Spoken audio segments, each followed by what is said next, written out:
ئەو شارەی لە مانگی داهاتوودا پێشوازی لە شاندەکانی حیزبی دیموکرات دەکات قۆناغێکی دوور و درێژی بڕیوە. مێژووی شاری دێنڤەر لە دەمی هەڵمەتی گەڕان بە دوای زێردا لە ساڵی 1959دا دەستی پێ کرد لە خاڵی بە یەکگەیشتنی چەمی ناسراو بە گێلاس و ڕووباری پاڵاتی باشوور. چەند کەسێک لەوانە بە دوای زێردا دەگەڕان دەوڵەمەند بوون.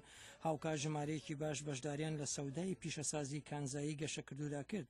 هەڵبژاردننی ڕۆبەرت سپیر بە فەرمانڕەوا لە ساڵی 1940دا سەرەتای وەرچەرخانێک بوو لە مێژووی شاری دێنڤەردا. تۆم نۆیل پرۆفیسۆری مێژوو لە زانکۆی کۆلۆرادۆ دەڵێت ڕۆبەرت سپیر دەستی بە پرۆگرامێکی کاری گشتی کرد کە وای کرد دێنڤەر بە شاری میوانداری کۆبوونەوەی نیشتیمانی حیزبی دیموکرات هەڵبژێردرێت. He hoped to transform Denver into what he called Paris on the Platte. هیوای وابوو دێنڤەر بگۆڕێت بۆ شاری جوانی بە بەکارهێنانی نمونەی واشنتنی پایتەخت و پاریس و بەرلین و دامەزراندنی تۆڕێک لە باخ و ڕێگاوبانی ناوباخەکان و هەروەها ناوەندێکی شارەوانی جوان و هۆڵێکی نوێی نمایشکردن. سەدەیەک لەمەوبەر لە دەرەوەی هۆڵی ئەم شارەوانی هاوڵاتیانی دێنڤەر پێشوازیان لە شاندەکانی دیموکرات بە گالیسکەی پڕ لە بەفری چیاکانی ڕۆکی کرد. هێندی ئاپاچەکان سەماکانی جەنگیان بە هاوار و هوژە پێشکەش کرد. کارێکی گران بوو هەندێکان جیا بکەیتەوە لە دیموکراتەکان بێجگە لەوەی کە دیموکراتەکان هەمیشە هاواریان دەکرد و جانتای زیاتریان پێبوو. خرجەکانی ئاسایشی کە لەمڕۆدا دەگاتە نزیکەی 50 ملیۆن دۆلار لە ساڵی 1980دا بە وێنەی ئەستانە بوو. ئەوسا کە ژمارەیەکی کەمتر لە لێکۆڵەرەوەی پێنکردن هەبوو لەگەڵ ژمارەیەکی کەمتری پۆلیس لە دێنڤەردا.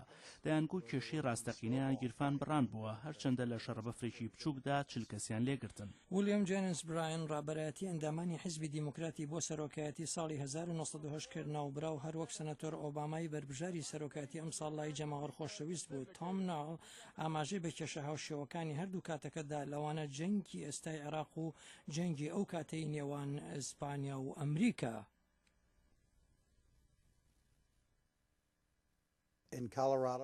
لە ساڵی 1993دا ژنان مافی دەنگدانیان لە کۆلۆرادۆ پێدرا پێش لە شوێنەکانی تری وڵات. هەر بۆیە شاندی دەنگدەرانی ژن لە هەردوو کۆنفرانسی کۆماری و دیموکراتەکاندا ئامادە بوون، بەڵام بێئومێد بوون چونکە دیموکراتەکان پشتیوانیان بۆ ناڵاندنی ژنان ڕانەگەاند بوو.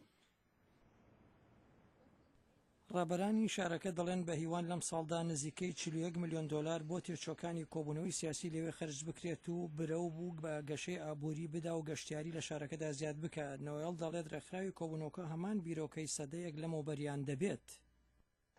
دەستیان کرد بە هاندانی گەشت و گوزاری و کۆنفرانسەکان. کۆنفرانسی دێنڤەر و نووسینگی میوانەکان لە هەمان ساڵدادا مەزران بۆ ئەوەی هەوڵ بدەن کۆنفرانسی زیاتر ساز بدەن لە ئایندەدا پاشەوەی کارێکی باشیان لەگەڵ دیموکراتەکاندا ئەنجامدا. لەو دەمەی کە پلانی هێنانی بەفر بە گالیسکە لە چیاکان بۆ فێنەکردنەوەی شاندەکان لە مانگی داهاتوودا لە ئاریدا نییە، بەڵام 50,000 لە میوانانی بەشداربووی کۆبوونەوەی نیشتیمانی دیموکرات لە دێنڤەر چاویان بە دانیشتوانی شاری دێنڤەری گەشاوە دەکەوێت. ئەم راپۆرتە لە ڕادیۆی کوردی دەنگی ئەمریکاوە پێشکەشتان کرا.